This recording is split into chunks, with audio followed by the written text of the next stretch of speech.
Arriba los pobres. En las calles, en los barrios, en las fábricas y las escuelas nos vamos organizando. Y gritemos. Ahora también, Opinión Socialista en la radio, con la conducción de Gastón Covino y Guillermo de los Hoyos, con la participación especial de Patricio Seco, haciendo equipo en la puesta en marcha y producción con Gio Iris y Marcelo Argüello. Cambiemos al mundo de fase. Pretenden arrancarnos el futuro y obligarnos a la barbarie. Este es nuestro aporte para educar, organizar y movilizar al pueblo trabajador. Así comienza Opinión Socialista. Al final, y se alcen los pueblos por la internacional europea.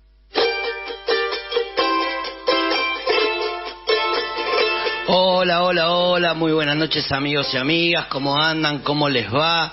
Bienvenidos y bienvenidas, gracias por sintonizar como todos los miércoles de 21 a 23 la AM 740 Radio Rebelde para escuchar un nuevo programa de Opinión Socialista en Radio, donde vamos a estar hablando sobre toda la actualidad nacional e internacional, siempre a través de nuestra mirada clasista, feminista e internacionalista. Mi nombre es Gastón Covino y arranco el programa número 93 de Opinión Socialista en Radio, saludando y agradeciéndoles a Dayana, a cargo de la operación técnica, y a Gio Iris y a Marcelo Argüello, responsables de la producción de nuestro programa. Y ya mismo le doy la bienvenida y saludo a Guillermo de los Hoyos, con quien vamos a estar acompañándolos durante las 2 horas de programa. Buenas noches, Guille, ¿cómo andás, compa querido? Buenas, ¿cómo anda Gastón? ¿Cómo anda Dayana? ¿Cómo anda la audiencia? La verdad, programa número 93, ¿quién hubiera dicho hace tanto tiempo atrás que estaríamos ya casi al borde de los 100 programas de Opinión Socialista en Radio? La verdad que una alegría volver a encontrarnos esta noche en el programa en la última semana antes de las elecciones, ¿no? Así es, y arrancamos allá con la pandemia, un sábado bastante frío de junio del 2021. Ha pasado bastante tiempo, y sí, es el último programa antes de las elecciones, como vos dijiste, Guille, pero me parece que no podemos dejar de hablar en este programa, más teniendo en cuenta nuestra mirada internacionalista de lo que está ocurriendo en Medio Oriente, ¿no? En el conflicto entre Israel y Palestina, que ya abarca a muchos más países y bueno, como siempre metido ahí el imperialismo yanqui, ¿no? Sí, ya vamos a trabajar particularmente en esta temática en un próximo programa, en las próximas semanas, pero claramente es uno de los conflictos que sacude al mundo ahora, pero también hay que decirlo desde hace mucho tiempo, pues la causa palestina es una causa de hace mucho tiempo. Nosotros no hablamos de guerra en Medio Oriente, hablamos de una ocupación, de un estado gendarme, de un genocidio a cielo abierto en Palestina, en este caso en la Franja de Gaza. No lo decimos solo nosotros, en esta avalancha de desinformación hay cosas que muchas veces pasan desapercibidas o no se dicen. Ha habido una movilización, una manifestación también en el propio Capitolio de Estados Unidos pidiendo el cese del fuego de parte de Israel, una manifestación de organizaciones judías por la paz. Entonces hay una movilización muy importante en solidaridad con la causa palestina, como decíamos nosotros en nuestra declaración. El fallo colosal de la inteligencia del imperialismo no fue si Hamás podía o no lanzar este ataque, sino desconocer la voluntad de resistencia de los pueblos, ¿no? Los pueblos resisten el embate colonizador, resisten los planes de hambre, y bueno, eso se manifiesta en este caso en la lucha del pueblo palestino. Así es, Guille, la verdad que es lamentable todo lo que está sucediendo y desde nuestra organización, y como lo hicimos en nuestra declaración publicada la semana pasada, la que vos recién mencionabas y la cual pueden encontrar en nuestras redes, seguimos exigiendo al gobierno nacional la ruptura de relaciones diplomáticas con Israel y de parte de las organizaciones de la clase y la izquierda el apoyo total a la causa del pueblo palestino. Y seguimos gritando bien fuerte por el triunfo de la causa palestina, abajo el Estado de Israel, viva Palestina libre. Y ahora, Guille, si te parece, le contamos a nuestra audiencia el eje central del programa de hoy y a quienes vamos a tener como invitados e invitadas. Bueno, en nuestro programa del día de hoy, como decíamos, de la noche de hoy, perdón, como decíamos, el último programa antes de las elecciones, vamos a estar hablando de lo que aparentemente nadie habla, ¿no? Es decir, todo el mundo hace promesas de campaña y hablan de ajuste y demás, pero nadie dice que no hay que pagarle al Fondo Monetario Internacional, que las estafas no se pagan y que ese es el eje de cualquier programa económico y político a favor del pueblo, de la clase trabajadora, de los sectores populares. Para eso vamos a estar charlando, con nuestro compañero Juan Carlos Maceiras, candidato a concejal en Loma de Zamora por la lista del Frente de Izquierda Unidad, integrante de la autoconvocatoria por el no pago e investigación de la deuda y militante de Opinión Socialista, como decíamos. Vamos a estar charlando también con Gabriela Sansó, mamá de Rodrigo Sánchez, víctima de gatillo fácil en septiembre en el año 2015 en la provincia de Córdoba, y con Mariela Portugués, compañera de Jorge Daniel López, víctima de una causa armada. Gracias, Guille. Gran programa para hoy, con importantes invitados e invitadas. Y antes de ir con el editorial del día de hoy, les recuerdo que para comunicarse con nosotros y dejarnos un mensaje pueden hacerlo al 11 26 90 84 96 o también por nuestra página de Facebook, Opinión Socialista de Argentina. Y ahora sí, siendo ya las 21:14 de este miércoles 18 de octubre, escuchamos en la voz de nuestra compañera Gio Eiris el editorial del programa de hoy. Para educar, organizar.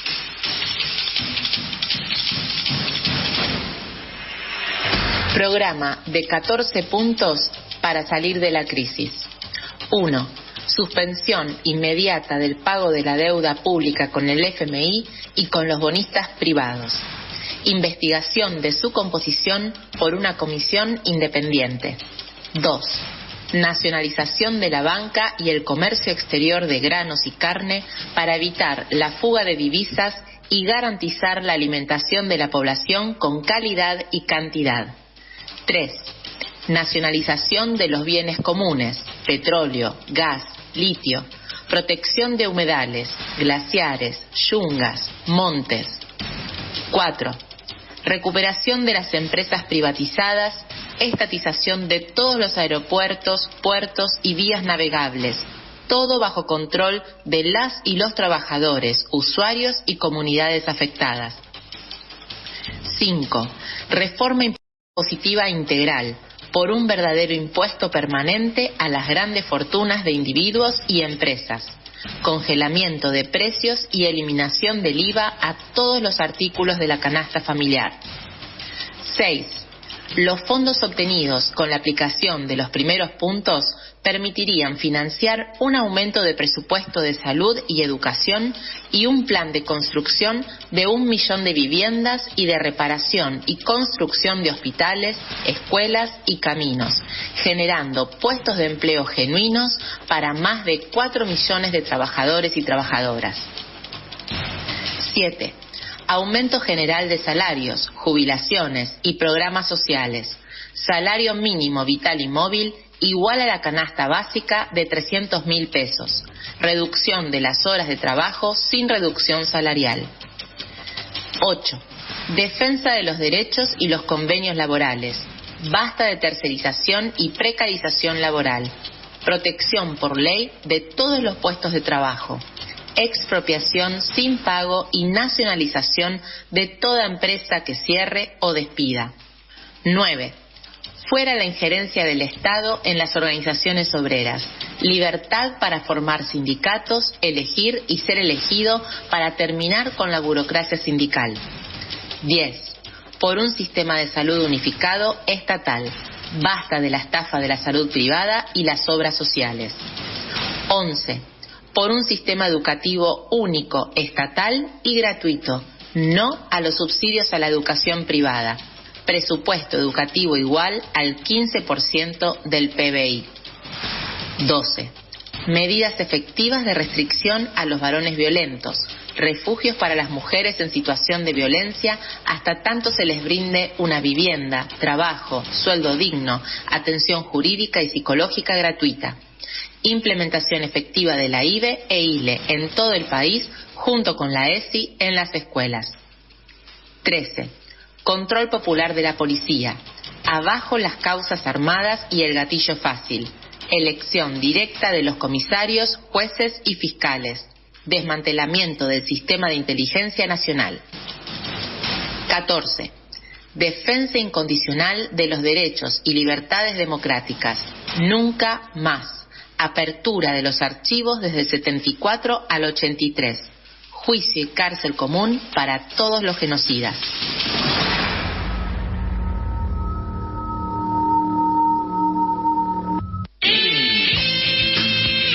Para educar, organizar y movilizar al pueblo trabajador.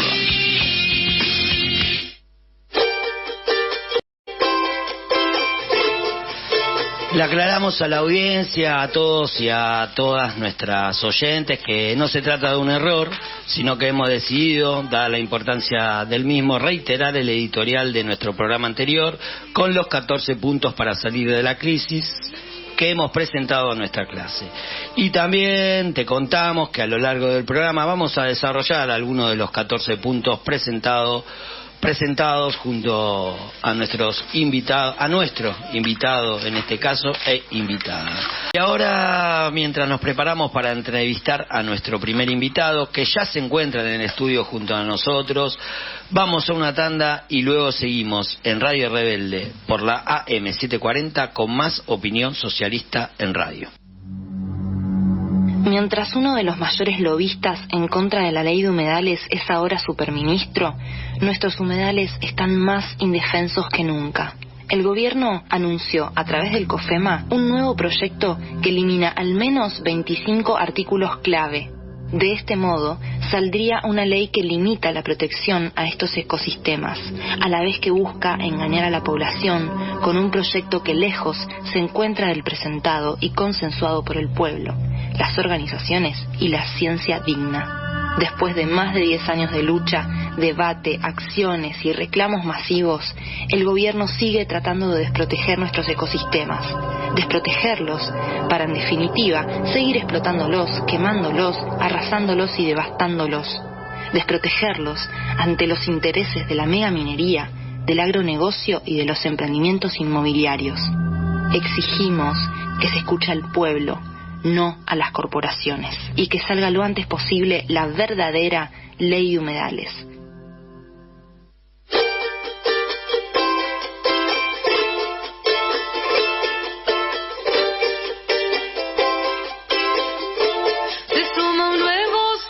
Estamos entonces ya nuevamente en el aire y, como decía Gastón, con el primer invitado de la noche, primer reporteado de la noche, es Juan Carlos Maceira, quien ya ha estado con nosotros, candidato a concejal en Loma de Zamora, la lista del Frente de Izquierda y los Trabajadores Unidad, integrante de la autoconvocatoria por el no pago de la deuda e investigación de la deuda y militante de Opinión Socialista, a quien saludamos. Buenas noches, Juan Carlos, ¿cómo te va? Buenas noches, Guillermo, buenas noches, Gastón, buenas noches, audiencia. Acá estamos, después de un día de recorrida de escuelas, porque no dijiste, pero yo lo digo, soy docente, estoy en el espacio de la multicolor y el espacio verde nuestro, y hoy estuve todo el día recorriendo escuelas, impulsando asambleas, para rechazar la amenaza que nos está haciendo Kicillof, los descuentos, y promoviendo una movilización para el día de mañana, y de paso invitando a las compañeras y compañeros a votar por el Frente de Izquierda y de los Trabajadores de Unidad. Así que bueno, llego descolado, llego descolado. No, bien. ¿Qué recepción tuvieron? La recorrida anduvo bien, o sea, es una recorrida que tiene como centro, digamos, partir de la cuestión más gremial, ¿no? O sea, por los descuentos de los días de paro y la necesidad de ir mañana, vamos a ir a hacer una presentación al Ministerio de Trabajo en La Plata, una movilización multicolor, que no va a ser multitudinaria, pero es importante porque no podemos dejar pasar las amenazas de Kicillof, los descuentos, es en defensa del derecho al paro y también en defensa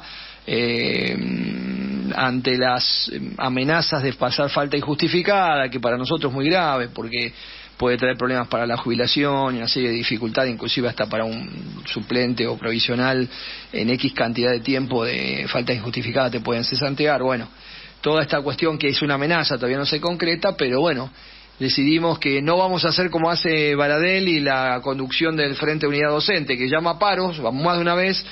Los gobiernos de turno más de una vez nos han descontado y ellos la llevan de largas y no responden, no dan una respuesta. Nosotros el paro lo construimos con las asambleas y la votación de los compañeros en las escuelas, y si nos amenazan y nos descuentan, ponemos la cara y vamos al frente y al gobernante de turno le vamos a decir no, esto no lo vamos a tolerar, esto no va a pasar. La idea es construir un sindicalismo desde las bases, democrático, pero también consecuente, combativo, ¿no? No caer en la pusilanimidad habitual de la dirigencia, que nos tiene acostumbrado la dirigencia sindical de todos los colores en nuestro país. Así es, Juan.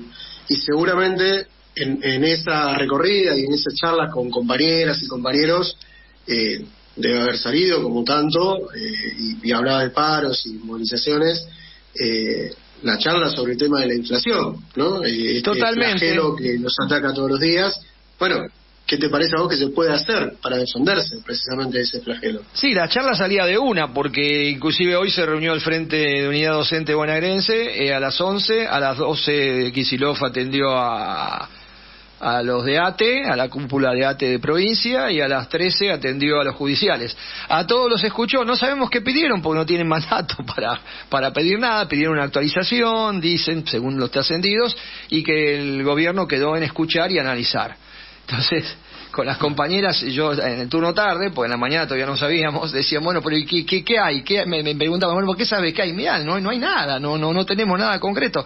Pero la inflación, lo que pasó este último mes, con la inflación que venimos teniendo, necesitamos una actualización. Bueno, precisamente es un tema que no solo se da en la docencia, se da en toda la clase trabajadora, en todos los sectores populares, que es la brutal pérdida de poder adquisitivo a que nos viene sometiendo la inflación de este gobierno, ¿no? De los anteriores también, pero particularmente en el último periodo la inflación ha pegado un salto fenomenal. Entonces, cuando yo le decía a las compañeras, aparte de lo gremial, le decía, bueno, mirá, te propongo, te dejo un folleto que sacamos desde Opinión Socialista, llamando a votar por el FITU, por el Frente de los Trabajadores, de Izquierda de los Trabajadores de Unidad.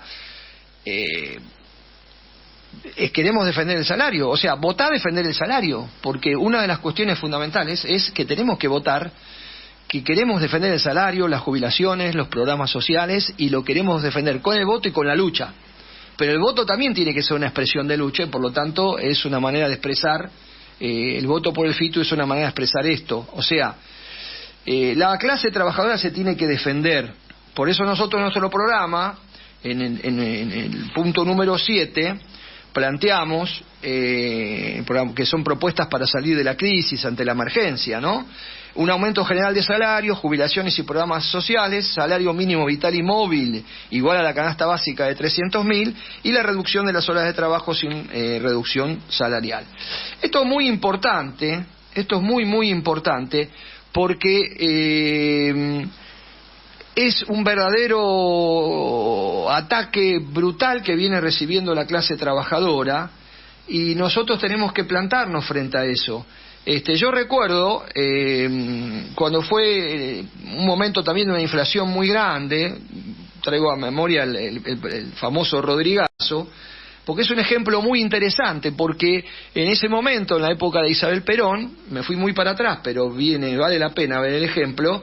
el ministro Rodrigo decide una devaluación del 100%. No sé si le suena para lo que está sucediendo, lo que se comenta estos días, ¿no? Que pasaría después entre diciembre, noviembre y diciembre.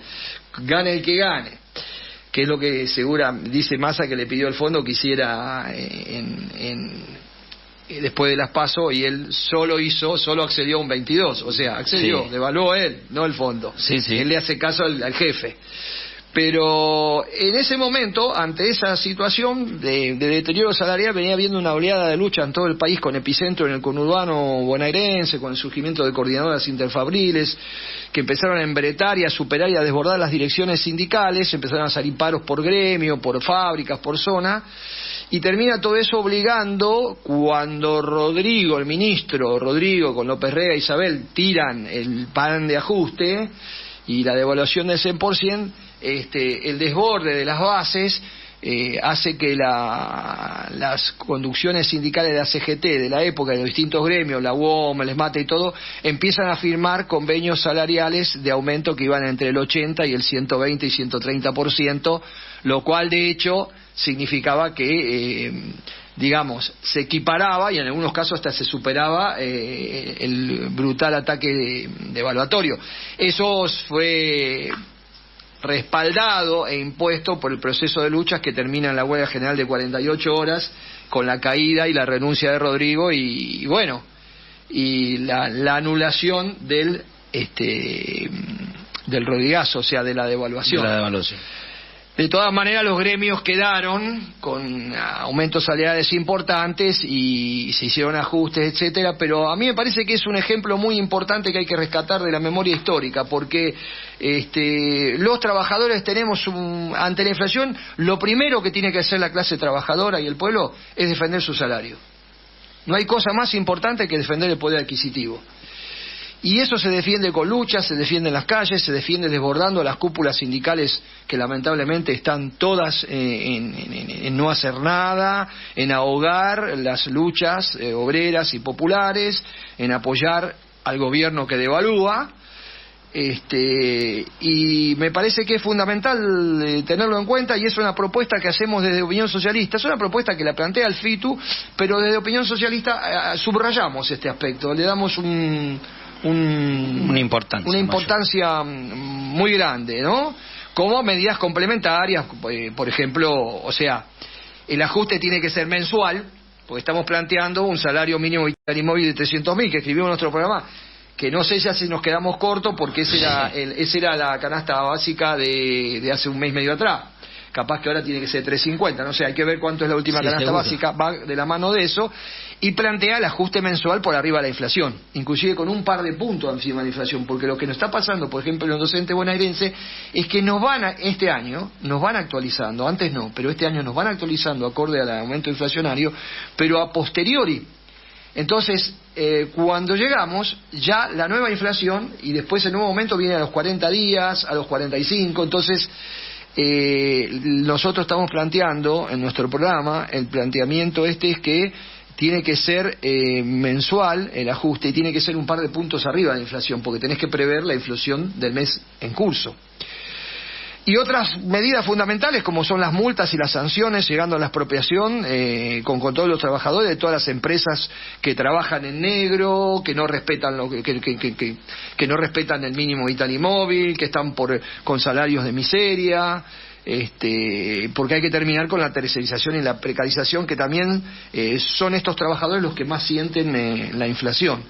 Así que bueno, estos dos puntos son fundamentales, los charlábamos con las compañeras y se unen al resto de la propuesta que hacemos nosotros, que es la suspensión del pago de la deuda, su investigación, la nacionalización de la banca y el comercio para evitar la fuga de divisas, la nacionalización de los bienes comunes, la recuperación de las empresas privatizadas y una reforma impositiva integral, ¿no? O sea, por un verdadero impuesto permanente a las grandes fortunas individuos. Pero estas serían medidas, las digo rapidito porque no están en relación directa a la inflación, pero son medidas complementarias de un paquete para abordar este tremendo cáncer que está sufriendo la clase trabajadora del pueblo argentino en este momento, ¿no? Está claro, Juan. Y en todo esto, ¿en qué nos afecta cotidianamente la deuda y los acuerdos con el Fondo Monetario Internacional?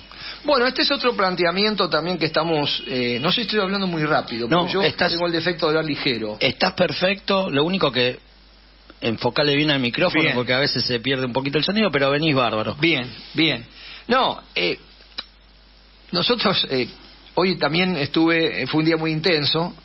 Hoy celebro mi cumpleaños número 70, Bueno, así que lo teníamos reservado para dentro de un ratito. Bueno, pero digo, bueno, te saludamos ahora, cortamos feliz cumple, Juan. Sí. Feliz cumple, Juan. Bueno, lo celebré con una intensa militancia. Esa fue me cargaban los compañeros. ¿Qué estás haciendo? Digo, no, mira, esta es mi mejor fiesta. Estuvimos volanteando la terminal de ómnibus de Puente de la Noria, con muy buena recepción a la propuesta nuestra por parte de los choferes. Un poquito más complicado fue ya con el transeúnte, con el pasajero. Y una cosa que le planteábamos a los compañeros choferes, es el tema de la deuda. O sea, le decimos, compañeros, las estafas no se pagan. ¿Vos estás de acuerdo con las estafas no se pagan? Después también se lo dijimos a los estudiantes de Ciencias Sociales en Loma de Zamora, en la Universidad Nacional de Loma de Zamora, que hicimos otra actividad posterior a la tardecita. Y los estudiantes también decían, no, las estafas no hay que pagarlas. Bueno, es de sentido común este planteo, es de sentido común, pero muy importante, porque de esto no se habla en la campaña electoral. O sea, la deuda es una monumental estafa, y aparte es inflacionario el plan del FMI. Esto es muy importante tenerlo en cuenta. El principal responsable de la inflación hoy día, por supuesto que es el gobierno de Alberto y de Massa, pero como no gobiernan solos, sino que cogobiernan con sus jefes, que son los señores del Fondo Monetario Internacional, guiados por la mano del amo yanqui, de Joe Biden, ellos, el plan que impusieron y que el gobierno aceptó, es un plan inflacionario. En su momento, cuando hicimos las movilizaciones antes que se vote el acuerdo, que se votó en marzo del año pasado, nosotros denunciamos que el acuerdo era inflacionario, porque planteaba 2, 3 o 4 cuestiones que eran clave, que era el ajuste de tarifa. Entonces, un brutal ajuste de tarifa, que no hicieron todo el ajuste que el fondo que firmaron porque no podían, porque esa es una brutalidad. Eso es inflacionario. Los dólares paralelos para favorecer las exportaciones, o sea, el dólar soja y los distintos dólares que hay, también son inflacionarios. Entonces, ¿cuál es el argumento? Bueno, pero necesitamos los dólares, hay que favorecer las exportaciones, y así vienen los dólares. ¿Para qué? Para pagarle al fondo. La última devaluación del 22% pone blanco sobre negro, ¿no? La que se hizo después de las PASO, que encima se hizo a las escondidas. Algo realmente vergonzoso por parte del candidato a presidente Sergio Massa. Entonces, la deuda externa, cuando algunos compañeros te dicen, bueno, pero está bien la deuda, pero eso es muy lejano, está bien. Es verdad, las estafas no se pagan, pero bueno, ¿a mí ¿en qué me afecta esto? No, hermano. En todo. ¿Cuándo vas a comprar 1 kilo de tomate? ¿Te está afectando esto? Claro. Porque el tomate está a 2 lucas hoy, 2.000 pesos, según informaron por la radio, porque hoy no fui a la verdulería, y más allá de las cuestiones estacionarias, esto tiene que ver con la inflación y esto tiene que ver con la deuda externa. Exacto. Porque el plan para pagar la deuda es un plan inflacionario, porque se quedan con la diferencia de la plata que nosotros perdemos en los sueldos y en los ingresos por el famoso impuesto inflacionario. Entonces, el objetivo de esta inflación es licuar el gasto público, o sea, el famoso déficit fiscal que tan de moda está, y que los 3 candidatos que tienen más chance de ganar, Milei, Bullrich y Massa, tanto insisten que hay que atacar el gasto público. En realidad, la inflación es para licuar el gasto. Entonces Massa dice, no, yo no hago, no estoy haciendo ni voy a hacer lo que quiere hacer Milei y la Bullrich. Yo lo voy a llevar más despacio, lo voy a llevar... Sí, lo está haciendo ahora, con la inflación. Entonces, es una manera diferente, porque no es la misma, ¿no es cierto?, que lo que proponen nosotros dos, pero es una manera diferente de hacer lo mismo, ¿no es cierto? Sí, y por ejemplo, en este momento, y acá voy cerrando la idea, nosotros estamos con un tema tremendo. Se han postergado los vencimientos de deuda. Entonces, después que se vote, a fin de octubre, y antes de si hubiera balotaje, sí, antes del balotaje, si hubiera, que parece que va a haber, pero bueno, nunca se sabe, nosotros estamos debiendo 2.600 millones de dólares de capital que hay que pagarle a los muchachos del fondo, más 900 que tenemos que pagarle a fin de diciembre, después que asuma el nuevo gobierno, y 7.400 millones que tenemos que pagar en el 2024. Sumen todo, estamos arriba son 11.000 millones de dólares, que lo tenemos como una espada de Damocles, ¿sí? Y todo esto por una deuda enorme que es fraudulenta. Yo voy a dar un par de datos y acá cierro el tema porque no los quiero agobiar y cansar. No nos estás agobiando. La deuda pasó de la época de Isabel y López Rega de 8.000 millones a 45.000 millones con la dictadura. O sea, pasó del 19% del PBI, del Producto Bruto Interno, que es el PBI, para si algún oyente no tiene claro, es todo lo que produce en bienes, servicios y riqueza un país en un año. Bueno, en ese momento, en el momento cuando deja el gobierno peronista Isabel, le dan el golpe, estaba en el 19%, el 20% casi del PBI. Cuando se va de dictadura era el 60%, ahora es del 85%, cuando estaba Macri era del 90%, o sea...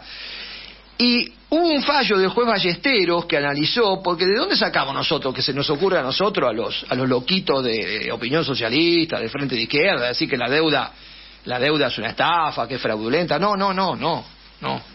En la autoconvocatoria, junto a Norita Cortiñas, Pérez Esquivel y muchos otros compañeros de organizaciones, la compañera Beverly King y numerosos, como casi más de 100 organizaciones políticas, sociales, sindicales, etcétera, venimos analizando todo esto y hemos rescatado el fallo del juez Ballesteros, que en el 2001, 2002, creo que fue en el 2002 o 2003, no me acuerdo bien la fecha, sale el fallo del juez Ballesteros y donde él demuestra, analizando la deuda externa, él investiga la deuda de la dictadura, no la que vino después, no la del menemato. ¿Sí? Y llega a la conclusión de que de esos 45.000 millones, una tercera parte era estatización de la deuda privada. O sea, las empresas sacaron préstamos, no podían, mentiras, no querían pagarlos, se los anexaron al Estado. Adivinen quién fue el ministro, uno de los ministros que piloteó todo eso. Uno de ellos fue Domingo Felipe Cavallo. No hace falta el decir. Mejor ministro según Milei. Según Milei, el más grande ministro de Economía del mejor de los gobiernos que recuerde, que es el de Menem. Bien. El otro tercio de esa deuda, según Ballesteros, era endeudamiento fraudulento de las empresas públicas, o sea, bicicleta financiera, plata que no entraba en asientos contables, y un tercio era la administración del Estado, o sea, la dictadura, para administrar todas sus locuras, usó plata que la usó en sostener el Estado y todo, y lo que se robaban ellos. O sea,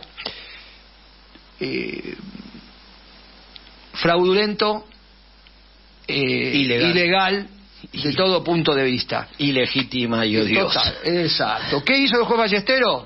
Dijo, bueno, esto no se tiene que pagar. No, dijo, no, esto me supera, se lo paso al Parlamento, le pasó la pelota al Parlamento y que el Parlamento decida. Y ahí está en alguno de los cajones de la Cámara de Diputados. Lo que decidió el Parlamento.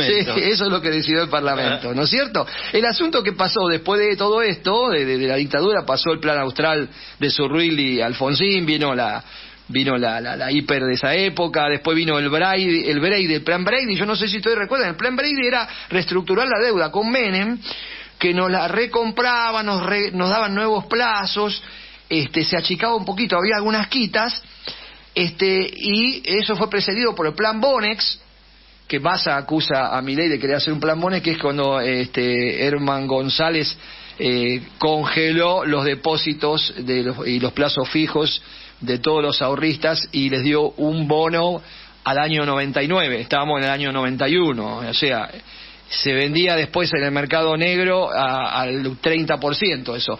¿Lo compraban quién? Los buitres, porque después en el 99 lo cobraron al 100%, pero la gente necesitaba la plata inmediatamente. Bueno, después vino el blindaje de Machinea y de la Rúa, el desendeudamiento con el Fondo Monetario de los Kirchner, pero no con los buitres. La deuda con los buitres durante la famosa década ganada aumentó sideralmente.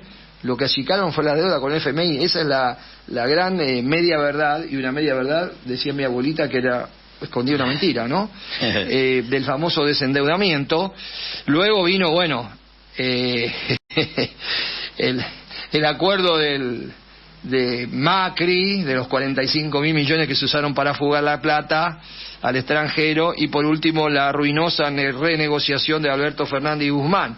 O sea, se decía hasta hace un año que la deuda estaba en los 250.000 millones, pero resulta que el propio FMI, el Banco Central, publicaba un estudio por el cual, con toda la deuda, más la deuda consolidada, más la deuda de las entidades públicas, etcétera, que es deuda, porque es deuda pública, el Estado debe la friolera de 400.000 millones de dólares, terrible. O sea, un 85% del PBI, y tenemos el azote del Fondo Monetario Internacional supervisando nuestras finanzas y recomendando planes inflacionarios, déficit fiscal cero, que van a traer despidos y más hambre. Por lo tanto, el problema de la deuda externa no es un problema abstracto. Cuando decimos desde la autoconvocatoria suspensión inmediata de los pagos y investigación de la misma, y no pagar un peso hasta que todo se investigue, ya hasta buena parte está investigada. El propio gobierno de Alberto en su momento hizo la denuncia por lo de Macri, quedó en la nada, no publicó la lista de las empresas y empresarios que fugaron la plata, está bajo 4 llaves en el Banco Central. Quisiéramos que se publique eso. Bueno, entonces cuando desde la autoconvocatoria los llamamos a luchar a los compañeros por esto, y cuando estamos haciendo ahora campaña electoral desde el FITU y desde Opinión Socialista le decimos, votá que las estafas no se pagan, votá al Frente de Izquierda, lo que estamos diciendo es, la deuda externa te afecta terriblemente todos los días, en el precio de la comida, en el problema de los medicamentos, en las deficiencias que tiene el sistema sanitario, el sistema de salud, de educación, y en el salario y el poder adquisitivo. Por lo tanto, no es un problema abstracto, es un problema muy, muy concreto y muy, muy actual. Juan, ahora te vamos a preguntar sobre las elecciones y todo esto que viene, pero para cerrar un poco con este tema del Fondo Monetario Internacional, ¿se puede vivir sin el Fondo Monetario? Yo creo que sí. Nosotros estamos convencidos que sí, y tengo una serie de ejemplos para dar que a lo mejor después en el cierre los voy a retomar. Perfectamente podemos vivir con lo nuestro. No es una cosa sencilla, no es que va a salir Joe Biden allá en Washington y va a aplaudir qué grande el pueblo argentino que impuso la suspensión del pago de las deudas y va a investigar. No va a ser así. Es una lucha muy importante y se garantiza con la gente en la calle. Luego lo voy a retomar en el final. Perfecto. Pero es perfectamente posible, no es una utopía. Y se ha hecho. Voy a dar los ejemplos después de los países que lo han hecho. Está claro, Juan. Está más que claro. Le recordamos a toda nuestra audiencia que estamos hablando con Juan Carlos Maceiras, candidato a concejal en Lomas de Zamora, en la lista del FIT Unidad, integrante de la autoconvocatoria por el no pago e investigación de la deuda y militante de Opinión Socialista, además de docente en el distrito por el cual es concejal de Lomas de Zamora por la multicolor. Candidato, perdón. No es concejal todavía. Guille, no sé si querías preguntar algo más, compa. No, ahí mientras escuchaba atentamente lo que nos comentaba Juan sobre la deuda, también recordaba que mientras este programa sale al aire, está el cierre de campaña de uno de los candidatos más reaccionarios del último tiempo, de Milei. Y bueno, nosotros participamos en estas elecciones y decimos que son una farsa, ¿no? Decimos una democracia con un carácter de clase. Por eso me parecía importante, si vos podías, Juan, un poquito comentarle a nuestra audiencia o decirnos por qué nosotros, o decirle a nuestra audiencia por qué nosotros decimos esto, ¿no? No, claro, esto es muy importante. Inclusive yo miraba los debates, ¿no? Y Miriam Bregman estuvo muy bien. Yo igual hubiera añadido una cosita. Cuando ella abre creo que no hubiera estado de más decir, miren, van a escuchar un debate que no es debate, porque todo esto es una puesta en escena, es una gran farsa, donde los otros 4 que están al lado mío son unos mentirosos que le van a vender espejitos de colores de los brillos más variados para que ustedes los voten y después van a ser cualquiera, porque son unos farsantes. O sea, ¿por qué decimos que es una farsa? Porque es un campeonato de mentirosos que le prometen a la gente que van a estar mejor. Cada uno lo hace con sus promesas, con sus estilos y con propuestas concretas diferentes, pero todos le aseguran a la clase trabajadora del pueblo que si se aplican, si se los vota a ellos y ellos acceden y aplican sus planes y sus propuestas, vamos a estar muy bien, mucho mejor, en poco tiempo, quizá con algún sacrificio al principio, pero rápidamente vamos a estar muy bien. Hay uno ya que que parece un encantador de serpiente, ¿no? O sea, es un vendedor de espejitos ya, Cristóbal Colón le queda corto al lado, que dice que si le dan 20 años somos Alemania y si le dan 30 somos Estados Unidos. Bueno, está bien. También alguien dijo cómo era que íbamos a estar de Jujuy, íbamos a ir a la estratosfera y no sé cómo el gran Menem dijo, bueno, está bien, a la hora de decir, barbaridades, se puede decir de todas las que se quieran. Ahora, lamentablemente, este hombre, el que está cerrando, yo opino que es el más grande de los farsantes. Esa es mi opinión. Son todos unos farsantes, pero este tipo es el más grande de los farsantes. ¿Por qué? Porque le ha hecho creer a la gente, porque es real que un sector importante de la población lo cree, porque me pasa a mí con mis alumnos, o sea, hay chicos que le creen en sectores populares, no son todos sectores reaccionarios, de ultraderecha, nada que ver, hay sectores populares. Le ha hecho creer a la gente que él es distinto porque acá hay una casta, que esa es la otra gran mentira. Los grandes beneficiarios de todo este desastre que estamos viendo en Argentina son los políticos que se llenan de plata. Milei, vos trabajaste durante 11, 12 años para Eurnequian. Eurnequian administra todos los aeropuertos de la Argentina y muchos de Latinoamérica. Digo, hubo denuncia de que uno de los grandes lugares donde hay contrabando y problemas en las aduanas son los aeropuertos, ¿no? Y él dijo, muy suelto de cuerpo, que él se dedicaba a hacer simulaciones y proyecciones económicas y financieras para que creciera el negocio de Eurnequian, ¿sí? O sea, Eurnequian se llenó de plata, Eskenazi se llenó de plata, los grandes empresarios se han llenado de plata en los últimos 30, o sea, la democracia argentina, si tiene una deuda, es con el pueblo, porque con los grandes grupos económicos, financieros, el grupo Arcor, etcétera, las multinacionales automotrices, ni hablar de la patria financiera y los bancos, todo, se han llenado de plata. Por eso la desigualdad en la Argentina, igual que en el mundo, porque esto es un fenómeno mundial del capitalismo mundial, hay un grupito cada vez más chico, más rico, mucho más rico en ese decil, y un grupo enorme de abajo, cada vez más numeroso y más pobre. O sea, la torta se reparte cada vez peor. Es un fenómeno de la crisis del capitalismo mundial, que en la Argentina tiene una expresión terrorífica. Y este hombre, muy suelto de cuerpo, dice que en realidad el gran problema son los políticos que se llenan. No. Los políticos son marionetas. Los políticos tradicionales son marionetas. Son fantoches y representantes de los grandes capitalistas, de los grandes grupos económicos. Y él, si bien no es un político tradicional, viene del riñón de la patria especulativa, de la patria económica, de los grandes grupos económicos. Entonces, él es un fantoche más, es un chirolita que habla para defender los intereses de los grandes grupos económicos. Y pruebas al canto. Él se la pasa hablando de la corrupción. ¿Vieron? La corrupción, la casta política, la casta corrupta. Perdón, señor Milei. Acá ha habido hace pocos años un hecho de corrupción monumental en la Argentina. Monumental. Reconocido inclusive por el directorio del Fondo Monetario Internacional, que es que le dieron a Macri un préstamo en condiciones que no se le podían dar. Y está reconocido por todos los sectores, inclusive por los propios grupos empresarios, que esa plata la giraron porque necesitaban sacar la plata del país, ¿sí? O sea, se usó ese préstamo en un 70 u 80% para la fuga de capitales, para fugar capitales. O sea, es el acto de corrupción más monumental, más extraordinario, posiblemente de los últimos 20 o 30 años en la Argentina.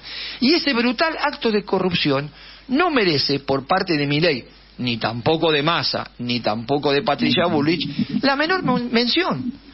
Tendrían que decir que tienen que ir todos presos y que hay que investigar todo. Lo que pasa es que si empiezan a investigar, van presos todos. Van presos todos. Entonces de eso no se habla, de eso no se comenta. Entonces hablamos de cositas menores, ¿no es cierto? Menores que son terribles, ¿no? Porque tenés el caso que lo de Insaurralde es una grosería. Ahora, lo de Insaurralde no es la primera vez que sale fotografiado. Digo, nosotros en Lomas sabíamos cuando era intendente, él ya no vivía en Lomas cuando estaba con Jessica Sirio y se había mudado a Puerto Madero, digamos. El muchacho se dedicó al juego, ¿no? O sea, a administrar, porque no era jugador, era funcionario político que tenía hombres fundamentales que manejaban la cuestión del juego en la provincia de Buenos Aires. Es evidente que ha hecho una fortuna, y es solo un pequeño ejemplo. ¿Por qué es pequeño? Porque hay una hipocresía en esto, pequeño, porque al lado de la deuda externa de los 45.000, esto es un vueltito, ¿sí? Claro. Pero esta es la famosa casta política de la cual Milei forma parte. Son los representantes de una clase política, de una clase social parasitaria, los empresarios, la burguesía, como le gusta decir a los marxistas. Yo soy marxista, pero me gusta decir los empresarios, para que me entienda mejor todo el mundo, que viven del trabajo ajeno y viven de los negociados, y hunden al país frente a la opresión del imperialismo, la superexplotación del imperialismo yanqui, y hacen su negocio a la sombra de ellos. Entonces, son todos parte de la misma farsa. Son todos unos farsantes los políticos, defensores de estos empresarios, defensores de esta corrupción, y nosotros le decimos por eso que hay que votar contra la farsa, porque no es que esto es una farsa entonces no voté, no, votar contra la farsa, y votar contra la farsa es votar por el Frente de Izquierda y los Trabajadores Unidad, porque son los únicos, los compañeros del Frente. A ver, ¿cuántas denuncias de corrupción han tenido los diputados de la izquierda o del trotskismo desde Zamora en adelante? ¿Cuántos fueron presos por robar? Te pregunto, Guillermo, decime, ¿cuántos? 0. Bueno, listo. Gracias, Guillermo. Entonces, no hace falta más comentarios, ¿no? Y Bullrich y Milei son parte de la misma farsa y de la misma mentira. Porque Bullrich te plantea con Melconian la devaluación y la dolarización o el bimonetarismo que nos lleva a una devaluación brutal, y Massa tiene un eslogan que la verdad hay que reconocer que Massa es ingenioso, o el que se lo inventó es ingenioso, porque dice: yo voy a renegociar la deuda con el fondo porque yo me quiero sacar de encima esta porquería que es el Fondo Monetario para desarrollar el país, y para eso, con el desarrollo, le voy a pagar hasta el último peso de los 450.000 millones. Bueno, Massa, la deuda es impagable, nos estás condenando a la miseria, a la población y al país a la ruina. Así que basta de farsantes, por favor, compañera, compañero que está escuchando, no votemos farsantes, bajo la farsa, votemos por el Frente de Izquierda. Muy claro, Juan, muy claro. Y Juan, cerrá la voz como quieras esta entrevista tan jugosa que estamos teniendo y todos los conceptos que nos estás dejando. Bueno, acá hay un tema que es si podemos vivir sin el FMI, si podemos salir de esta encerrona en que estamos metidos hace casi 40 años, en realidad más, ¿no? Porque esto arranca de la época de Isabel, ya serían como 70 años, no saqué la cuenta, pero bueno. 50. Gracias, compañero. No, de nada. Digo, de donde las deudas externas, si bien es anterior al gobierno de Isabel, pero ahí pega el gran salto, digamos, a partir de ahí es donde se pega el gran salto. Entonces, ¿se puede, digamos, esto que estamos diciendo nosotros? Porque hay compañeros que me dicen, a veces repartimos un folleto, hablamos con un vecino, con un compañero de trabajo, más que nada, trabajadores, y nos dicen, bueno, sí, digo, ¿a vos te parece? ¿Qué opinás de esto que decimos? Digo, de no pagar la estafa, no se paga, no, la plata tiene que venir para el pueblo, para la salud, para la educación, para el salario, la jubilación. Digo, ¿te parece? Y me dice, sí, suena lindo. Dice, pero ¿se puede hacer eso? ¿Podemos hacer semejante cosa? Y nosotros decimos que sí, que se puede. Que nos quieren hacer creer que no se puede. Que nos quieren hacer creer que lo peor que nos puede pasar es el default.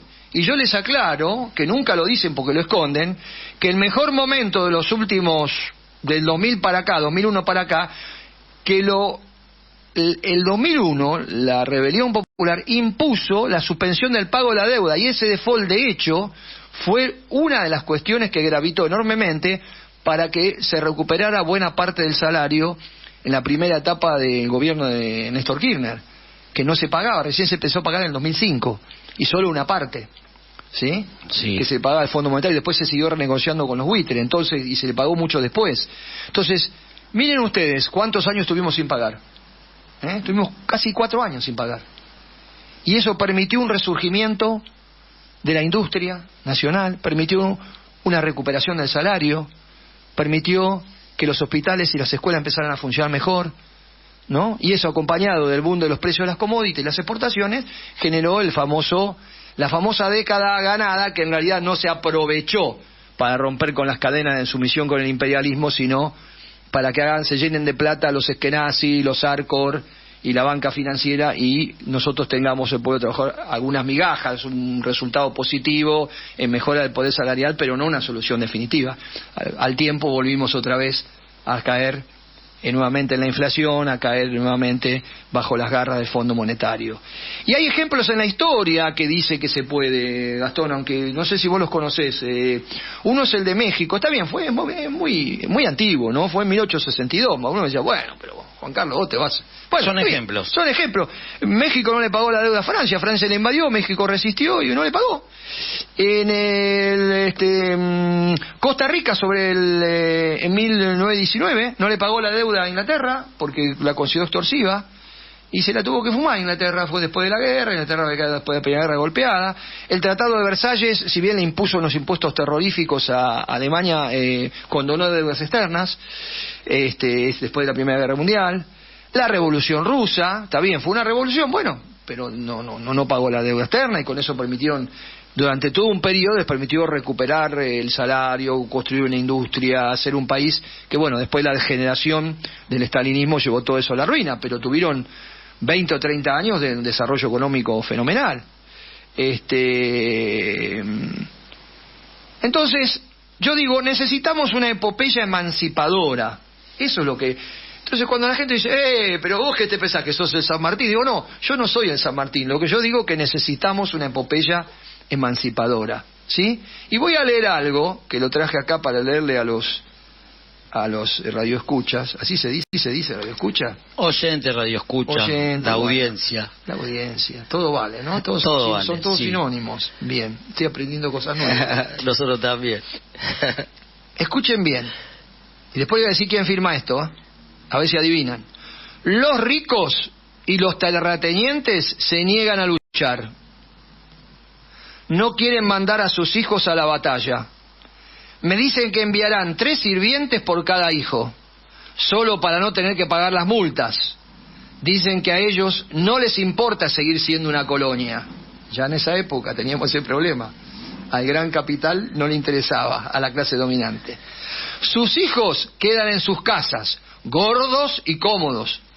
Un día se sabrá que esta patria fue liberada por los pobres y los hijos de los pobres y los negros, que ya no volverán a ser esclavos de nadie. Alguno pensará que es del Che Guevara. A mí ya me lo dijiste, no puedo competir, pero bueno. El jefe del Ejército Libertador, José de San Martín. O sea, por eso perdimos la independencia que ganábamos, porque la clase dominante, después con la década del 80, entregó la independencia lograda en la lucha por la emancipación contra España. O sea, yo lo leo porque digo, no es la primera vez, y en ese momento se había puesto, cuando San Martín escribe esto, había sido derrotado Napoleón en España y estaban cayendo todos los gobiernos revolucionarios de América Latina, y sin embargo ellos se plantaron, se apoyaron en la movilización popular y en la organización de los ejércitos populares, y con eso lograron superarlo. Por lo tanto, no sé si me queda un tiempito para decir algo. Un minuto, Juan. Un minuto. Entonces, ¿cuál es el sentido del voto por el Frente de Izquierda, Unidad? Que es estar más fuertes para luchar por nuestros derechos. Entonces el voto expresa eso, y aparte lo tenemos que expresar con organización y con lucha el día después, porque nos tenemos que preparar para las grandes confrontaciones que se vienen, con el ejemplo de los obreros argentinos cuando fue lo de Rodrigazo, con la huelga general. Ese es el camino que tenemos que recorrer. Para eso es el voto que pedimos. Y todo esto en la perspectiva de un gobierno de los que nunca gobernaron, la clase trabajadora del pueblo. Bueno, los invito a seguir en estas discusiones, seguir este programa, a votar por el Frente de Izquierda de los Trabajadores de Unidad el día domingo y a organizarnos en los lugares de trabajo, de estudio, en las barriadas populares para enfrentar la devaluación, la inflación y los ajustes de la patronal y el imperialismo, de cualquiera de los tres candidatos que pueden llegar a ganar. Juan, la verdad, un gusto escucharte y te agradecemos doblemente. Primero por todo el esfuerzo que hiciste durante el día, por haber venido y aparte más en el día de tu cumpleaños. Así que muchísimas gracias por haber estado, Juan. Que termines muy bien tu cumple, Juan. Lo estoy terminando de la mejor manera, que es con lucha y con compañeros alrededor. Gracias, Juan. Escuchaste en Opinión Socialista en Radio a Juan Carlos Maceiras, candidato a concejal en Lomas de Zamora en la lista del FIT Unidad, integrante de la autoconvocatoria por el no pago e investigación de la deuda y militante de Opinión Socialista. Nosotros ahora seguimos exigiendo la aparición con vida de Tehuel de la Torre y después continuamos con más Opinión Socialista en Radio por la AM 740 Radio Rebelde.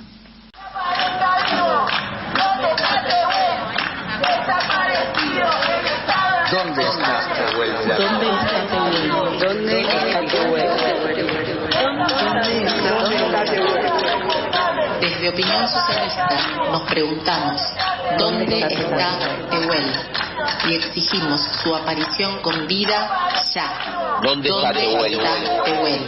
El Estado es responsable.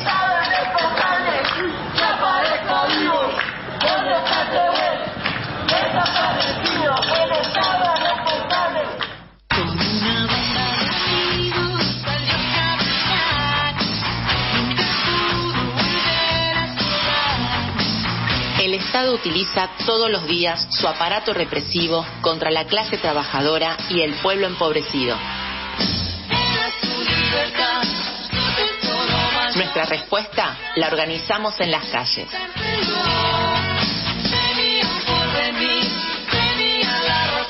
Aquí, con Patricio Seco, comienza la sección contra la represión estatal y la persecución a los que luchan de Opinión Socialista.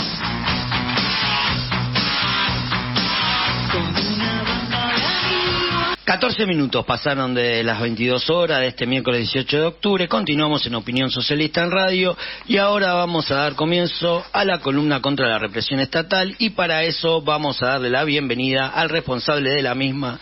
...nuestro compañero Patricio Pato Seco. Hola Pato, ¿cómo andás, compa? Buenas, ¿cómo están? Gastón, Guille, Juan Bien. Carlos... Todo bien, que sé que anda por ahí. Sí, sé que anda por ahí todavía y quiero que reciba mi saludo de cumpleaños el mismo día que mi hijo más grande, Juan Martín, 21 años. Así que feliz cumpleaños, Juan Carlos, y ya nos encontraremos para abrazarnos y brindar.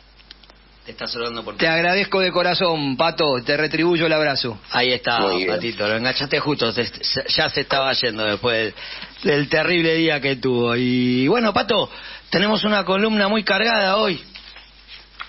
Exactamente, bueno, primero vamos a estar hablando con Gabriela Sanso, mamá de Rodrigo Sánchez, un pibe de 17 años asesinado el 19 de septiembre del 2015 por el policía Lucas Gastón Carranza, quien le disparó a no menos de 2 metros de distancia por la espalda, estando Rodrigo totalmente desarmado e indefenso. Y creo que ya está, Gaby, después de los problemas técnicos que teníamos. Sí, ya así? está, me dice Diana que ya está. Así que si querés Hola, presentarme, Gabriela, ¿cómo estás? Hola, ¿qué tal? Buenas noches. Bueno, muchas gracias por estar hoy con nosotros. No, gracias a ustedes. Bueno, primero querríamos que nos cuentes cómo fue el inicio de la lucha en el intento de llevar al yuta asesino frente al Poder Judicial. Nosotros decimos Poder Judicial y no justicia, ¿viste? Justicia sería, decimos siempre que Rodrigo estuviese con nosotros, que todos los pies estuviesen con nosotros, así que Poder Judicial. ¿Cómo ¿Cómo fue esta lucha y con qué trabas te encontraste? Y bueno, allá en el 2015, no teniendo noción de lo que me había pasado, comenzando siempre de la mano de mi hermana a darnos cuenta que esto era una causa armada, que era un gatillo fácil. Comencé a salir a las calles, a luchar, a ver todas las irregularidades que había en la causa. Sabemos muy bien que este asesinato es a través de un intento de hecho de robo, pero lo que yo siempre busqué en estos 8 años es que se viera lo que el policía le había hecho a Rodrigo, porque como vos claramente dijiste recién, estaba desarmado, estaba por la espalda, a 2 metros de distancia, cuando podría haber tirado al aire, a las piernas. Yo comencé con la coordinadora de víctimas de gatillo fácil, a hacer marchas, a ir al Poder Judicial, a ir a los tribunales, a articular con familiares, a visibilizar lo que había pasado. Claro, y las trabas me refería porque sé que quisieron cerrar un par de veces la causa, ¿no? Las trabas fueron el primer intento de sobreseimiento en el año 2017, que el juzgado de control falló a mi favor, y la fiscalía argumentando que acá había habido un enfrentamiento, persecución, tiroteo y muerte, basándose en pólvora en las manos que tiene Rodrigo. Pero siempre lo denuncié, es que a Rodrigo le pusieron esa pólvora en las manos, porque Rodrigo estaba desarmado, porque yo me convertí en sus ojos, en su voz, en su defensora. El Rodrigo no estuvo solo en el lugar, mi hijo estaba desarmado. Cuando yo llego al lugar, 20 minutos hacía que mi hijo había muerto, estaba rodeado de policías, y claramente ellos le pusieron la pólvora en las manos para poder justificar la muerte. Después, a los meses, enviándome la foto del cadáver de Rodrigo, diciéndome que negra de mierda, déjate de hinchar, que tus sobrinos con nombre y apellidos van a terminar igual. Sentí que era el amedrentamiento de la policía, pero nada, me hizo más fuerte porque no iba a permitir que sentía que me lo volvían a matar, enviándome esas cosas, esas amenazas. Y bueno, seguí luchando. O de nuevo, otro intento de sobreseimiento, vuelven a fallar a mi favor. Luego se hace un juicio, el juicio al otro pibe que estaba con mi hijo. Ese juicio empieza a ser juzgado por un robo calificado con portación de arma, pero ese tribunal claramente entendió que estaban desarmados. Estamos hablando de las mismas pruebas, los mismos testigos, las mismas víctimas, el mismo hecho. Y seguí luchando. Y ya hace 8 años y acá sigo. Terrible. Y eso, ese tribunal que entiende que estaban desarmados, hace que también da la posibilidad de que se pueda elevar, ¿o no? Que se pueda seguir con la investigación por el asesinato de Rodrigo.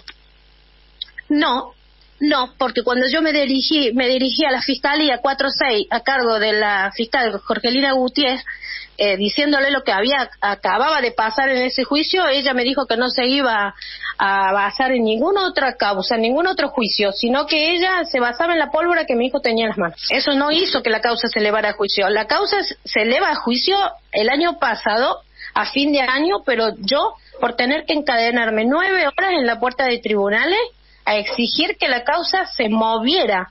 Yo hacía 4 años que esperaba la resolución. O sea, la causa estuvo parada 4 años sin ningún movimiento. Yo esperaba la resolución. Por eso me tuve que encadenar en la puerta de tribunales pidiendo o bien la elevación a juicio o otro intento de sobreseimiento. Pero que la causa se moviera, porque si había otro intento de sobreseimiento yo iba a apelar. Pero por lo menos que se moviera. Y nada, yo le exigí a la Fiscalía General que se hiciera cargo de la acción que yo estaba haciendo, y si a mí me pasaba algo también los iba a hacerse cargo a ellos. A las 5 de la tarde se presenta Fiscalía General y yo tengo una reunión con Crepi, fiscal adjunta, y ella me dijo que en 10 días iba a tener la resolución. Y así fue, 10, 12 días la resolución llegó y se elevó a juicio. Pero fue por yo tener que estar 9 horas encadenada en la puerta de los tribunales, dejando parte de mi salud ahí, exigiendo justicia, porque es lo único que yo vengo haciendo en estos 8 años. Claro. Y después, bueno, de esta enorme pelea que diste vos principalmente y quienes te acompañan, tu hermana, Romina, la coordinadora, pudieron llegar a un juicio, hoy no pudieron porque tenían fecha de inicio para el pasado 3 de octubre. ¿Qué pasó? ¿Que se suspendió? ¿Y cómo sigue ahora? Porque le suspendieron el juicio después de tanta lucha. Claro, esto que yo te digo que se eleva la causa de juicio fue a fines de septiembre del año pasado. Y bueno, a últimos meses del año 2022 me dan la fecha de juicio para este 3 de octubre. Esperé, llegó la fecha y 4 días antes de ir a juicio nos notifican a mi abogado y a nosotras que la causa, que no iba a hacer el juicio porque el policía, Lucas Gastón Carranza, había cambiado su defensa. Claramente fue una estrategia, porque él sabía muy bien que al hacer eso, 4 días antes de juicio, ninguna abogada se iba a enfrentar a un juicio sin leer la causa, pero también me parece vergonzoso que lo tiraran para febrero. Tan incompetentes pueden ser y no leer un expediente. Estamos hablando de un expediente de no más de 300 hojas, mucho menos, porque yo lo tengo acá en mi casa el expediente y lo he visto en tribunales varias veces cuando he ido. ¿Cuántos? 6 meses más para leer. Estamos hablando de una causa con un solo imputado y un solo cuerpo. Vergüenza, dan vergüenza. Sí, es obviamente una táctica para seguir demorando, porque también se sabe culpable, ¿no? Entonces, cuanto más lo demoren, mira, a donde voy y puedo, siempre lo digo, esto es es un partido de fútbol que nosotros estamos dispuestas a jugar, porque yo me baso de las pruebas, me baso del expediente. Todo lo que vengo diciendo, denunciando, lo saco desde el expediente. Testigos falsos, desaparición de pruebas, la pólvora en las manos plantada, desaparición de las cámaras de monitoreo de la provincia. Yo me baso en la prueba. Ahí claramente tenemos una reconstrucción virtual del hecho, que claramente nos deja ver que los tiros fueron certeros por la espalda. Ahí no hubo ningún enfrentamiento. Terrible. Y bueno, este año se llevaron adelante muchos juicios por gatillo fácil en todo el país, varios en Córdoba, también, ¿no? El caso de Isaías Luna, bueno, con sentencias que dan vergüenza, le dieron... Vergonzosa. Le dieron menos pena a quien mató a Isaías, que lo fusiló cuando estaba desarmado, arrodillado en el piso, que a quienes encubrieron el hecho. Terrible. Y todas penas escarceladas. Terrible. Después, y estamos hablando que en el juicio de Isaías Luna declara la propia víctima, el hijo de la familia, lo que había pasado, que el chico lo ve desarmado y después lo ve armado. Los metieron a todos en una pieza diciéndole qué tenían que decir. Y a este pibe decide no mentir y dijo la verdad. Y así mismo fue vergonzosa la condena. Sí, es un homicidio en el exceso de la legítima defensa. Terrible. También está el juicio, fue por Joaquín Paredes, que solo condenó a un policía, dejando a 5 en libertad. La condena a 2 policías por el asesinato de Blas Correa, que bueno, fue una... El juicio de Joaquín Paredes terminan juzgando a la víctima, porque en ese juicio terminaron juzgando a los pibes.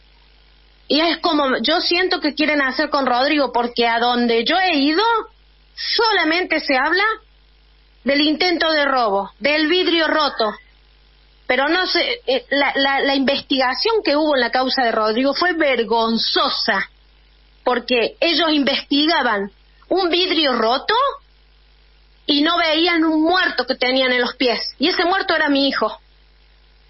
Por eso me tocó hacer todo lo que yo vengo haciendo en estos años, tratando de que se sepa la verdad, simplemente que se sepa la verdad. Siempre es tratar de inculpar a la víctima nuevamente, revictimizar a la familia, porque ustedes también son víctimas, y es terrible como siempre se trata de encubrir y armar una causa alrededor de cosas que no sucedieron. Bueno, con Rodrigo poniéndole pólvora en las manos cuando nunca estuvo armado, ¿no? Y bueno, así es. quería que, ya que con estos juicios que hablamos de José Paredes, Joaquín Paredes, Blas Correa, que sí, en el juicio de Blas hubo unas condenas ejemplares, los dos policías a perpetua y otros condenados por delitos menores que son encubrimiento. Sí, han salido, por ejemplo, llegó juicio Joaquín Paredes, llega juicio Rodrigo, llega juicio Isaías Luna, aunque fue vergonzosa la condena, pero todo a raíz de, lamentablemente, el asesinato de Blas Correa, porque hasta ellos mismos lo admitieron. Qué moco nos echamos, matamos un pibe de clase media, porque la familia tuvo los medios para visibilizar y para demostrar lo que había pasado con Blas. A raíz de ese juicio se pudo como destapar una olla que todo el mundo sabe cómo funciona, tanto en Buenos Aires, en Córdoba, en Rosario, en todos lados. Todos sabemos cómo trabaja la policía. Pero bueno, sí, gracias a la lucha de su madre, su constancia, se pudo como destapar la olla de todo lo que sabemos que pasa. Claro, exactamente. Y bueno, ¿y qué con todos estos juicios que hablamos, estos casos con condenas muy dispares, qué perspectiva tenés vos para cuando se lleven adelante las audiencias por el asesinato de Rodrigo? Primero que yo confío en mi abogado, el doctor Allende Adolfo Pose, confío en él desde el primer momento en que yo lo pongo a él, cuando llega el primer intento de sobreseguimiento. Como se basan las pruebas y lo tenemos todo en el expediente, ¿qué perspectivas tengo? Que se sepa la verdad, que se sepa la verdad. De una condena, si me decís a mí qué espero, no espero nada, mucho menos una perpetua, porque les voy a recordar, Rodrigo era el pibe que algo estaba haciendo, pero quiero que se sepa la verdad, que estaba desarmado, que le plantaron el arma, que el policía Luca Gastón Carranza estaba totalmente drogado de Franco, con cocaína, marihuana y benzodiazepina en sangre cuando lo mata Rodrigo, que desaparece en las cámaras de monitoreo. Quiero que se sepa la verdad, porque sí, intentó cometer un delito, pero no merecía morir así, nadie merece morir así. Les recuerdo que el policía Luca Gastón Carranza, al año de matar a Rodrigo, él cae preso por robar una campera en el local de Falabella acá en el shopping. Él cae preso, a él nadie lo mató. Seguramente él debe en estos años debe haber tenido su juicio, su condena, fue un robo simple, pero a él nadie lo mató. Eso es lo que pretendo, que se sepa la verdad. Te quería preguntar también cómo estaban ustedes, cómo repercutió en vos, en tu familia esto. Imagínate, 8 años y un mes para llegar a ese juicio. El cuerpo ya está cansado, a mí ya me está pasando factura. Yo tuve que renunciar a mi trabajo para volver a tomar mis sesiones con mi psicólogo y todo, y de repente que me hagan esto, o sea, imagínate cómo estamos como familia. Pero nada, no estoy sola, estoy acompañada con mi hija, mi hermana, mi familia está a mi lado, muchísima gente me rebanca y nada, me voy a levantar y voy a seguir. Porque no te voy a decir que esa noticia de que el juicio se pasaba para febrero la tomé. No, fue feo, fue duro, pero acá estoy, enfrentándome, esperándolo. El juicio va a llegar, y ya no es algo personal. El juicio de Rodrigo es el juicio de todos los pibes que no tienen su justicia, que no tuvieron su juicio, que no tuvieron una condena, que no tuvieron nada, que fueron cerradas las causas del minuto cero. El juicio de Rodrigo ya no es solo de Rodrigo, ya no es personal para mí, es el juicio de todos los pibes y pibas asesinadas por esta policía injusta, maldita. Muy, muy, muy clara, Gabriela. Y bueno, primero decirte que obviamente que estamos atentos a cuando esté la nueva fecha. Me dijiste que es en febrero, no sé si hay ya fecha, e invitarte también. Tenemos fecha para el 21, 22, 23, 29 de febrero y 1 de marzo. Ya la tenemos, la fecha, ellos ya nos notificaron a nosotros la fecha. Perfecto, entonces bueno, vamos a estar invitándote también previo al juicio para seguir charlando, para seguir difundiendo, para tratar de lograr el mayor apoyo posible. Y como es nuestra costumbre, a quien entrevistamos le dejamos que cierre la entrevista con como vos quieras. Nada, simplemente fui a la cámara a pedir explicaciones de lo que estaba pasando. El mismo viernes que ellos me notifican a las 6, 7 de la tarde, me notificaron a esa hora la nueva fecha de juicio, y la secretaria de la cámara me dijo que el policía tenía derecho de hacer lo que había hecho. Y yo claramente le dije que para mí esto era una estrategia que él estaba haciendo. Estamos hablando que ha cambiado de abogado 4 veces. 4 veces ha cambiado de abogado. Y porque él tiene derecho, en febrero va a hacer lo mismo y le van a dar lugar. ¿Y mi derecho a juicio para cuándo? Si la Constitución dice que una causa de esta debe ser resuelta en un lapso razonable. ¿Mi derecho a juicio para cuándo? Ellos buscan agotarnos física y mentalmente.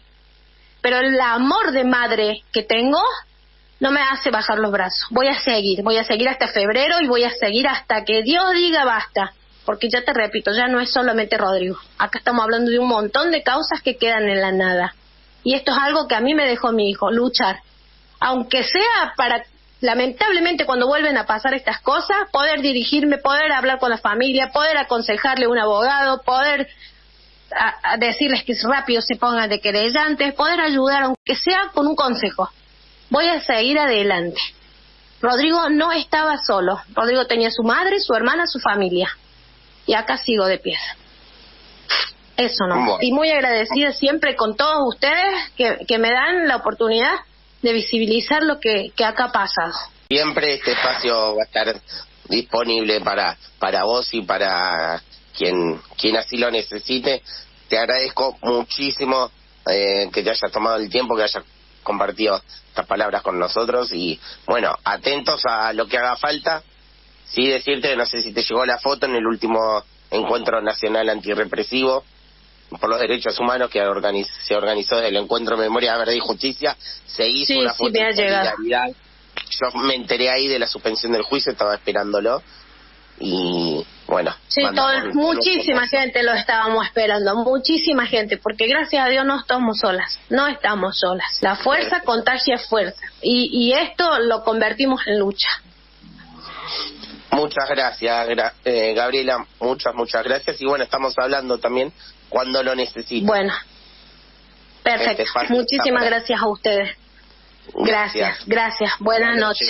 Escuchaste en Opinión Socialista en Radio el durísimo testimonio de Gabriela Sanso, la mamá de Rodrigo Sánchez, un pibe de tan solo 17 años asesinado el 19 de septiembre del año 2015 por el policía Lucas Gastón Carranza en la provincia de Córdoba.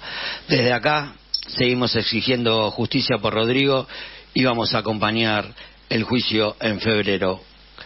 Ahora vamos a una tanda y luego seguimos en la AM 740 Radio Rebelde con más Opinión Socialista en Radio.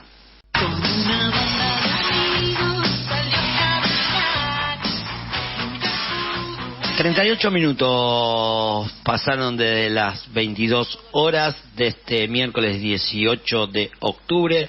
Continuamos en Opinión Socialista en Radio y seguimos con la columna contra la represión estatal. Durísima columna contra la represión estatal, vale decirlo. Sí.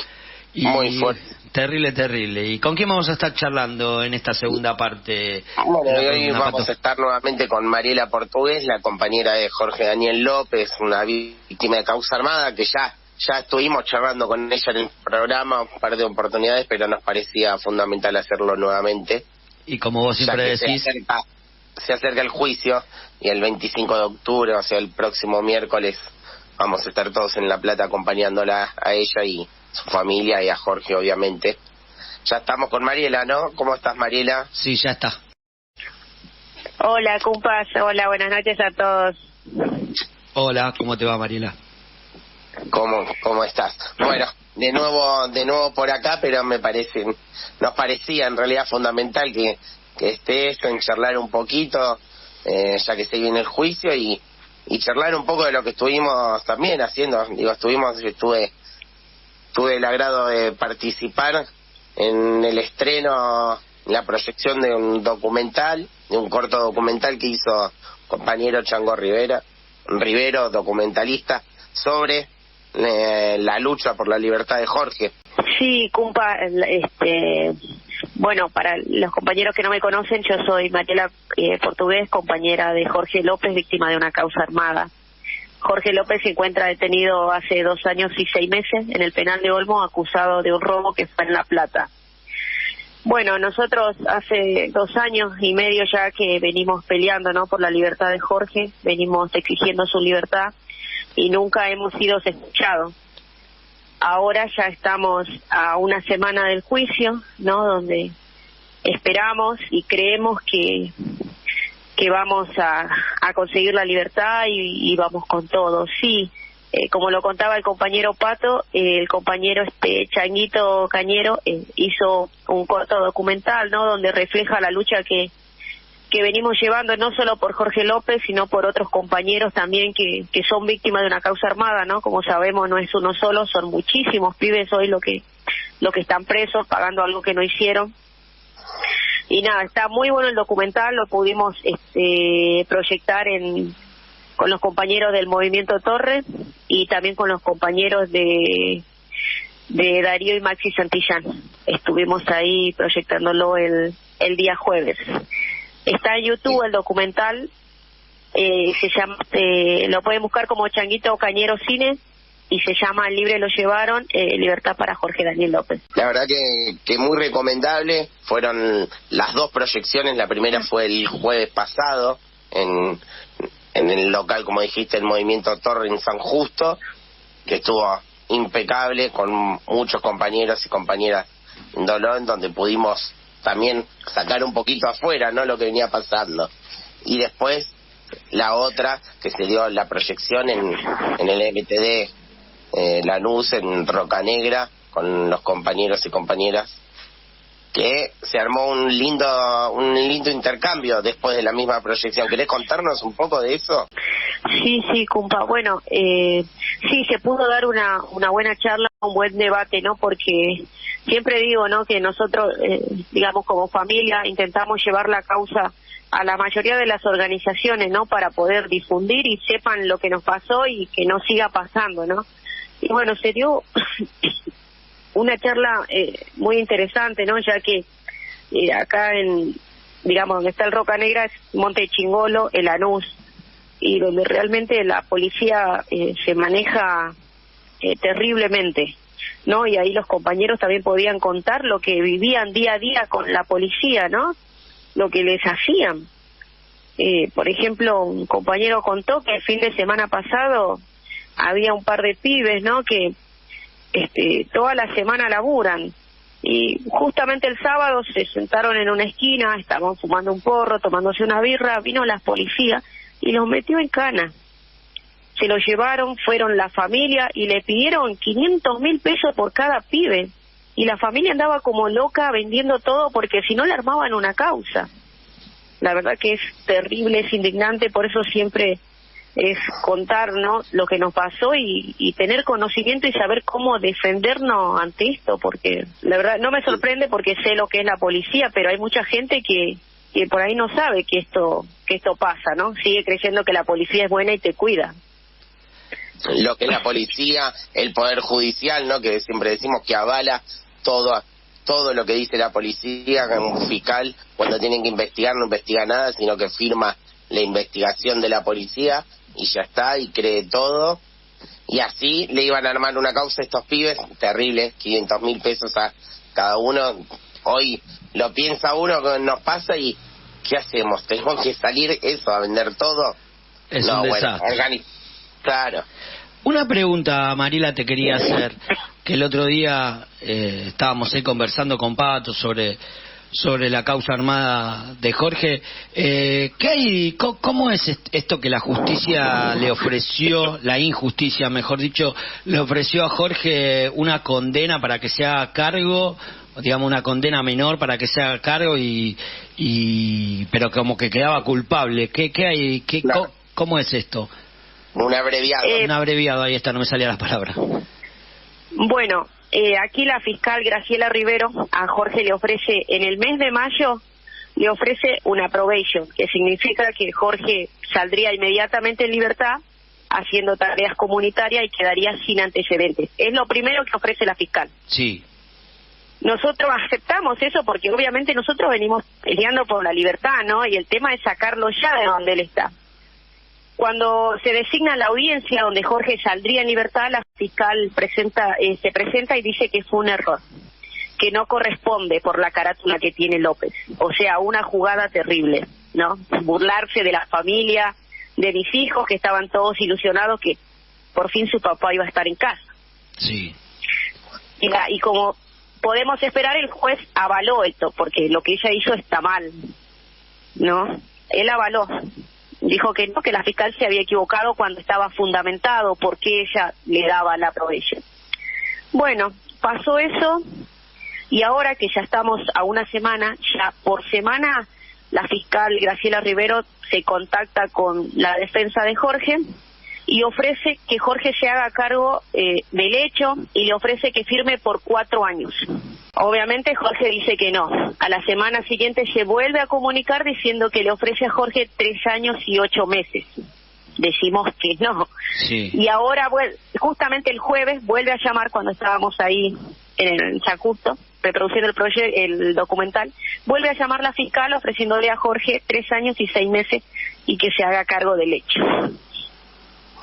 Es terrible, o sea, porque juegan con la desesperación de ya está, se está viniendo el juicio, te dicen que la causa, la carátula es de, corregime, pero creo que es de 8 a 20 años, si lo hallan culpable, y para no quedar ellos pegados, como que se demuestre que es una causa armada, todo lo que hicieron, lo mal o bien, digamos, porque su trabajo es ese en general, te ofrecen, te tiran esto para ver si la persona está desesperada y firma haciéndose cargo de algo que nunca hizo, pero dándole 3 años y 6 meses ya estaría en condiciones de pedir la condicional. Entonces juegan con esa desesperación. Es terrible. Claro, porque te dicen, mirá que ya si firmás por 3 años y 6 meses ya podés presentar una excarcelación y una condicional. O sea, para ellos es tan fácil, ¿no? No es terrible, claro. Así que... Pero bueno, Jorge no quiso firmar.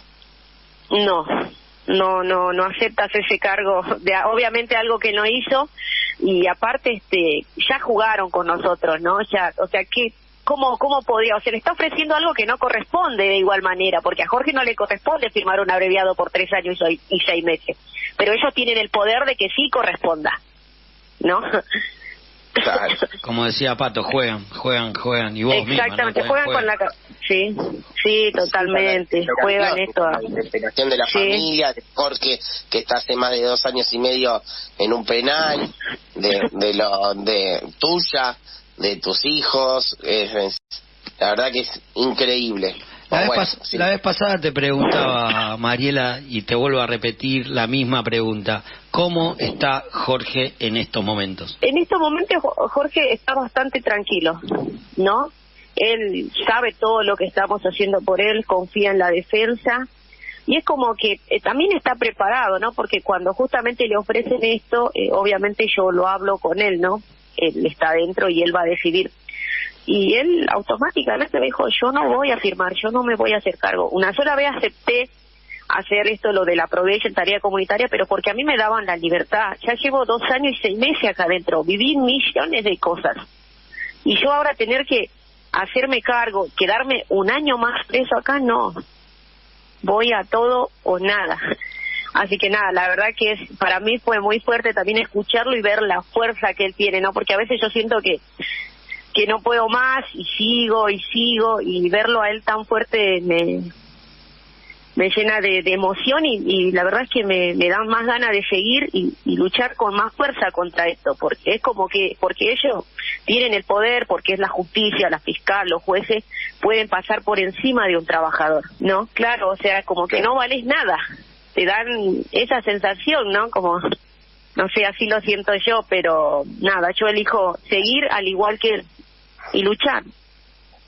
Obviamente, y la fuerza que tiene Jorge, y obviamente que tenés vos y que demostrás en cada actividad, no solo por Jorge, sino por cada compañero y compañera que acompañás, la transmitís y nos la transmitís a todos los que estamos ahí y vamos a acompañar, vamos a estar el miércoles en el juicio. ¿Querés darnos la cita, por favor? Sí, Cumpa, bueno, también les comparto que mañana vamos a estar afuera de los tribunales de La Plata, en 8:56 vamos a hacer una pegatina en todo alrededor del tribunal y fiscalía, vamos a volantear, así que vamos a estar con algunos cumpas ahí mañana. Y bueno, después convocando para el juicio, que es el 25 de octubre, convocamos a las 9 de la mañana, pero el juicio comienza a las 10, en 8:56 La Plata, el TOC 2. En Tribunales de La Plata, perfecto. Bueno, sí. Y ahí vamos a estar, todavía, bueno, sé que tenemos la posibilidad, se está viendo, de tener una sala más grande, de que transmitan el juicio, de que haya un registro grabado, todo eso falta contestar, pero se pudo avanzar un poco sobre eso, que es muy importante también. Mira, te comento que hoy justamente notificaron a la defensa que ya se libraron los oficios para que se pueda transmitir por la Corte Suprema el juicio. También nos permiten que puedan ingresar los compañeros de prensa, Juan Cicale, Changuito también, y nos permiten grabar el juicio. Así que nada, hoy esa fue una gran noticia porque hace más de 3 meses que venimos movilizando, venimos haciendo actividades pidiendo esto, ¿no? Y bueno, y que nos den la sala amplia también está ahí, así que creo que ya la tenemos. Ahí vamos a estar con toda la fuerza pidiendo por la libertad de Jorge, porque como decimos siempre, libre lo llevaron, libre lo queremos. Libre los queremos. Obviamente. Gracias, compañero. Gracias, Cumpa, gracias por el espacio. Con mucha fuerza para mañana y mucha fuerza, con toda la fuerza que hay para el miércoles y para arrancárselos a Jorge, porque es eso, se los arrancamos, se los tenemos que arrancar de las manos a este Poder Judicial y a esta policía que lo único que hace es meterse con la clase trabajadora. Exactamente, compañero.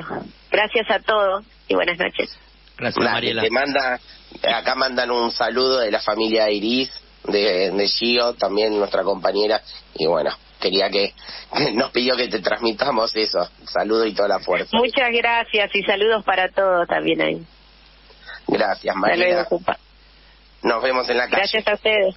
Gracias. Nos vemos, Cumpa. Hasta luego, chao, chao. Gracias, Mariela, gracias. Mariela Portugués, compañera de Jorge Daniel López, víctima de causa armada, pasó por Opinión Socialista en radio. Pato, terrible la columna de hoy, las columnas de hoy, podemos dividirlas en dos, ¿no? Lo de la causa de Rodrigo, lo de Jorge, la verdad que terrible, Pato. Es bastante fuerte escuchar todos estos testimonios.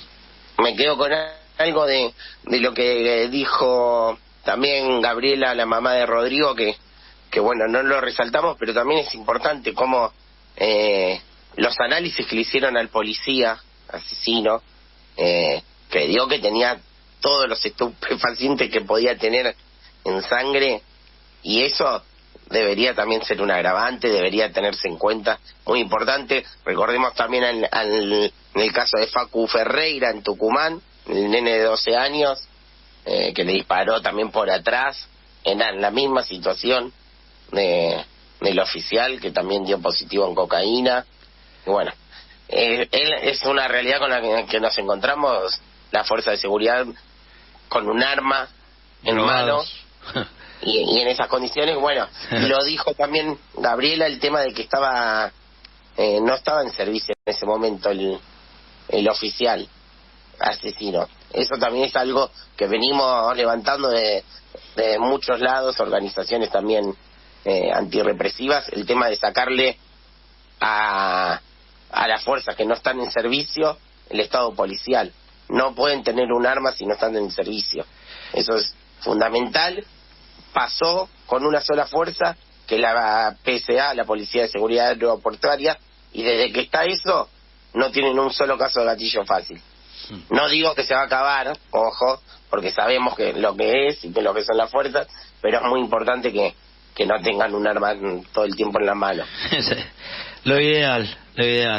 Pato, una cosa antes de continuar. Me gustaría repetir la plataforma y por donde la podemos ver y el nombre del documental del Changuito Rivero, ¿es? Sí, se ve por YouTube y se busca como Libres lo llevaron, Libertad para Jorge López, exactamente. Perfecto. Y por YouTube.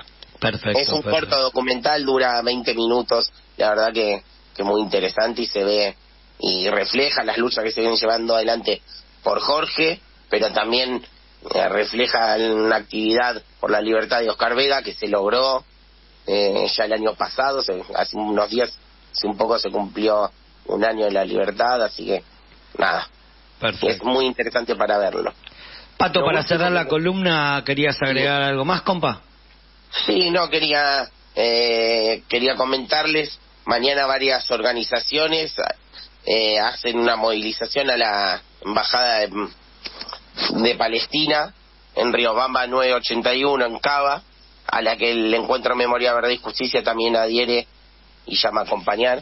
Así que sabemos lo que está sucediendo en el territorio, en Israel, en Palestina, el genocidio que está sufriendo el pueblo palestino. Y bueno, mañana hay una convocatoria en solidaridad con el pueblo de Palestina a las 15 horas en la Embajada de Palestina, Riobamba 981.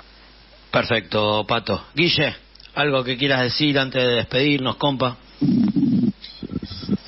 No, primero, impecable trabajo de Pato, digo, y muy fuerte de todo lo que hemos escuchado en estos testimonios, en esta columna.